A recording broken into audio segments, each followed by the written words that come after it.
যে ঠকে সে বোকা নয়, সে নিরুপায়। আর যে ঠকায় সে চালাক নয়, সে বেঈমান। যে বিশ্বাসের মান রাখে না, সে মানুষ নয়। কাউকে ঠকিয়ে নিজেকে বুদ্ধিমান ভেবো না। সময়ের ব্যবধানে তুমিও একদিন ঠকে যাবে। যে অন্যের খুশি ছিনিয়ে নেয়, তার সুখের মেয়াদ বেশি দিন হয় না। সময়টা তাকেই দিও যে সময়ের মূল্য বোঝে, আর সম্পর্ক তার সাথেই রেখো যে তোমার গুরুত্ব বোঝে। ভিডিওটি ভালো লাগলে শেয়ার করে দিন।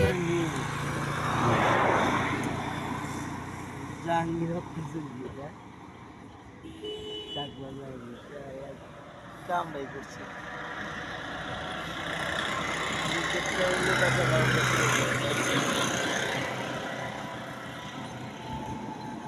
মামুরাও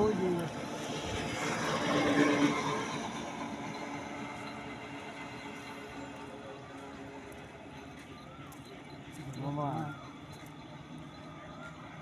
গাড়িগুলো যখন মামা তখন মনে হয় যে বৃষ্টি করে না